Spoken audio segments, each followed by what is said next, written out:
Volám sa Magdaléna a som zo Slovenska a bývam v Šuranoch, nedaleko od Bratislavy.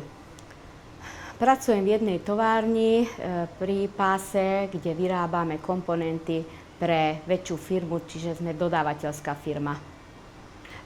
Po škole, po skončení školy, som sa zamestnala v sociálnej poisťovni ako administratívny pracovník, pretože som ostala tehotná a po materskej dovolenke som sa už nemohla vrátiť, pretože miesto sa zrušilo. Ja si myslím, že najdôležitejšie alebo najťažšie je nájsť si prácu.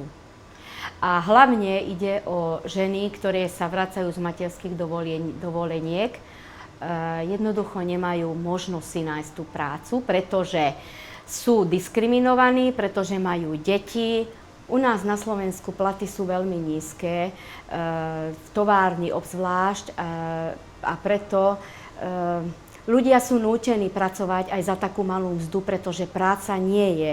Áno, môj syn robí v Rakúsku, pretože po absolvovaní školy nenašiel si vhodnú prácu ako elektrotechnik, pretože veľa mladých ľudí sú nútení odísť preč do zahraničia, zo Slovenska. Myslím si, že všetci ľudia v Európe by mali byť ocenení rovnako za svoju prácu a preto by mali bojovať.